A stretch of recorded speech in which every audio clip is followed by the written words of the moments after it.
42 бүтээмжийн менежер, хяналтын менежер гэсэн ийм албан тушаалтныг бий болгосон бөгөөд дундад цалин 6-аас 7 сая төгрөгийн цалинтай, орлогчийн статустай машин ундаг, тусдаа өрөөтэй, орлогчийн эрхэдэлж байгаа ийм албан тушаалтнуудыг бий болгосон байна. За удахгүй ойрын үед мөн энэ албан тушаалтнууд ийм албан тушаалуудыг 100 гаруй томилох мэдээлэлтэй байна. За манай улсад одоогоор төрийн өмчийн компани 120 гаруй байгаа. Орон нутгийн өмчийн компаниуд 300 гаруй байгаа. За нийтдээ төрийн болон орон нутгийн өмчийн 450 орчим компани байгуулагдаж байгаа. Засгийн газраас төрийн өмчийн компани ил тод бүтээмжтэй байдлыг сайжруулах хүрээнд хуулийн төслийг өргөн мэдүүлсэн бөгөөд энэ хуулийг улсын их хурл дээр миний бие ахалж ажиллаж байгаа. Энэ хуулийн төслийг өргөн мэдүүлэхдээ төр цомхон эдийн засгийн харилцаанд оролцохгүй, хувийн хвшлийг хийж чадж байгаа асуудал дээр төр бизнес хийхгүй. Төрийн өмчийн компани энэ өрлөгөн данхар бүтцийг байхгүй болгоно гэдэг зүйл ярьж хуулийн төсөл өргөн барьсан. За гэтэл хуулийн төслийг одоо батлах, хилцэх энэ одоо хүрээнд ингээ ажлын хэсэг гараад ажиллаж байхад оруулж ирсэн бодлогынхоо эсрэг төрийн өмчийн компаниуд дээр маш их хэмжээний үргэлгэн ийм данхар бүтцүүдийг улс төрийн авилга хэлбэрээр бий болгож байна. Энэ бүтцийг ер нь байгуулж байгаа зорилго нь юу юм бэ? Одоо таны хувьд бол одоо самарчнд нийтлсэн зүйл дээр бол энэ томилогдсон хүмүүсийн дийлэнх нь бодлого гишүүний туслахаас эхлээд ойрын хүрээлэн хүмүүс. За одоо ингээ хэлэхдээ бол одоо хамтарсан учраас их өр нөлөөтэй одоо ажиллана гэдэг зүйлийг бол хэлээд байгаа. За тэгвэл яг томилогдсон хүмүүсийн нэрсийг аваад үзэхээр хамтрал гэдэг халахвчаар Баттулгын дандаа ойрын хүрээлэн. Түүнийг одоо намын дарга багт нь хэрэглэхийн дарга байсан, дөрмийн хэлцийн дарга байсан, өөрийнх нь туслах байсан. Ийм хүмүүс засгийн газар хэрэглэх газрын дэд дарга, Эрдэнэт үйлдвэр, Эрдэнэс 5 толгой, Хөгжлийн банк гэсэн нөгөө өөрийнх нь одоо өмнө нь янз бүрийн асуудлууд гарч ирсэн тэр газруудад дандаа мань хүний хүмүүс томилогдсон байна. Тэгэхээр өөрөөр хэлбэл яг одоо яриад байгаа шиг одоо жишээл Ардсан намын ч юм уу гэж хэлэхээсээ илүүтэй цэвэр Баттулгын өөрийн ойрын хүрээллийн хүмүүс хэрэг дээрээ энэ засгийн газарт хамгийн одоо эрх мэдэл өнгө мөнгө үнэрсэн газруудад шургалж байна. Өмнө нь одоо миний хувьд бол одоо 2 удаагийн сонсгол хийж ирсэн. Энэ хүний дандаа эргэн тойрны хүмүүс нь ялын үрдэг. Хөгжлийн банкн дээр энэ хүний дандаа ойрын хүрээллийн хүмүүс нь зээл авсан, гарын үсэг зурсан, моохын газрыг барьцаалсан, нөгөө нэг пирамид орд, ууган баяр, Нью Ярмаг. Дандаа энэ бүх булхаануудыг илчилсэн. Тэгсэн чинь одоо дахиад нөгөө мань хүний тэр хүмүүс нь дахиад хөгжлийн банкнд захирлаа. Дахиад захирлаа. Энэ бол дахиад хулгай үргэлжлэнэ. Ойлгомжтой болоод байгаа байхгүй. Тэгээд одоо батлах гишүүнтэй холбоотой төрийн нуурын ордын асуудлаас яригдж байна л да. Яг энэ төрийн нуурын ордыг шалгах асуудал хилцэж явах үед дахиад яг батлах ерөнхийлөгчийг байхад томилгдсон авилгатай тэмцэх газрын дарга улсын ерөнхий прокурорыг бас улиран томиллоо шүү дээ. Таны хувьд бас хуулийн сайд байсан зам нүүрсний сонсголтыг олон иргүүдтэй бас сонсголтыг даргалж ажилласан л дээ нэг бодлоо. за би бол одоо нэг зарчмыг бол маш хатуу баримталж явдаг. Шүүхийн тухай хууль 2021 оны 1 сард батлагдсанаас хойш миний бие улсын их хурлын одоо энэ хуулийг батлуулсан ажлын хэсгийн ахлагчийн хувьд энэ хууль батлагдсанаас хойш би тухайлан нэгч гэмтэргийн шинжтэй асуудлаар шалгагдаж байгаа. Шүүхтээр явж байгаа. Ийм хэргийн асуудлаар байр суурь илэрхийлээгүй. Байр суурь илэрхийлэхийг хориглосон энэ хуулиар бүр. Ерөнхийлөгчөөс нь эхлээд улсын их хурлын гишүүн, ерөнхий сайд засгийн газрын гишүүн тодорхой эрүүгийн хэрэг үүсгэхэд шалгагдж байгаа ийм хэрэг учрлын талаар урьдчилсан байр суурь илэрхийлэх.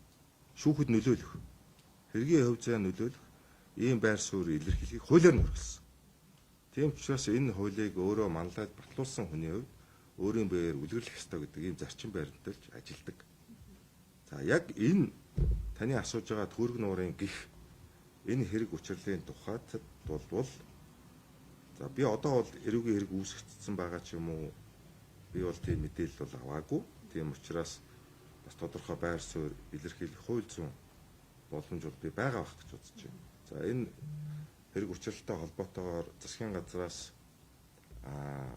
үндэстэн дамнасан офшор компаниудаар байгуулж өөрөө болон өөрийн хамаарал бүхий этгээдүүдийн хувь хувьцаа нэр дээр за мэдээж үлэм чимж $250 сая гэсэн тийм ээ.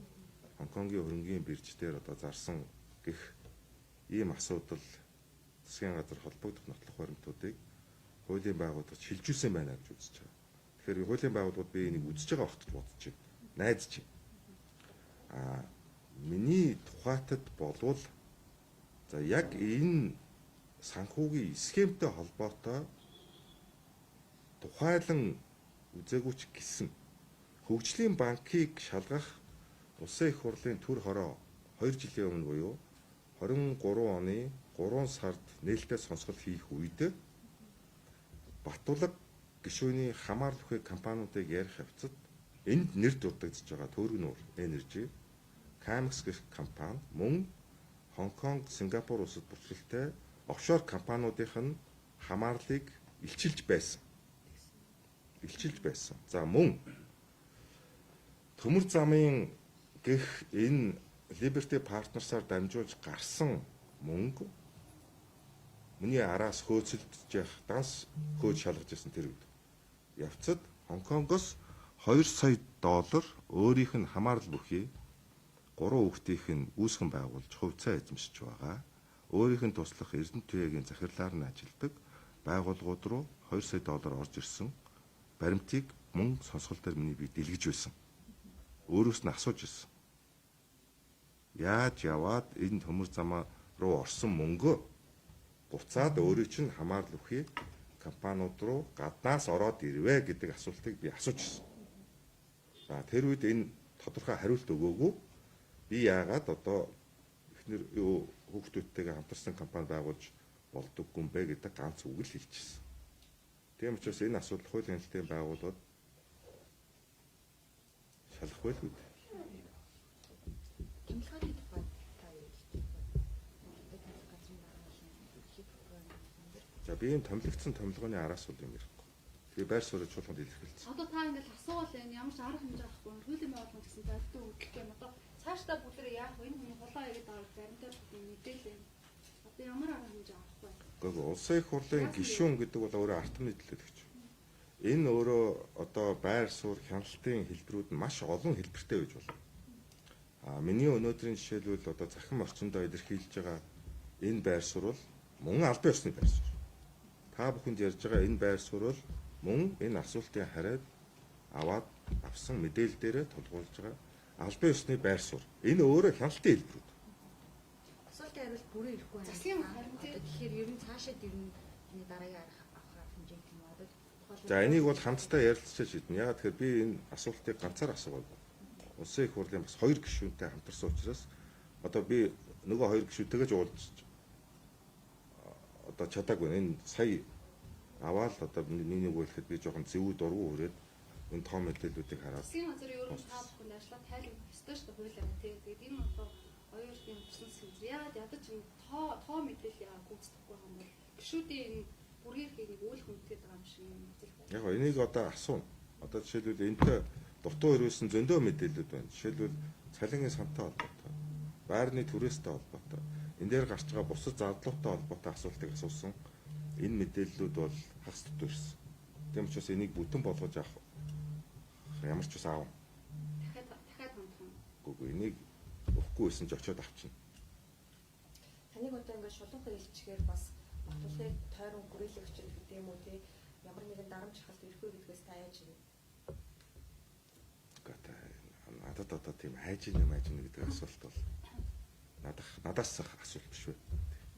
ер нь одоо ачсан намын зарим гишүүдийн тухайд ерөнхийлөгчид дахин сонгох хуулийн төслийг өргөн барихаар. За нэг амьсгаагаар одоо 32 цагаар ног тоолохгүй. За энэ хүрээндээ өнөөдөр одоо юу яая? Тэ дуусгах хөө. Одоо бүр өөр асуултууд асуугаа явчихлаа.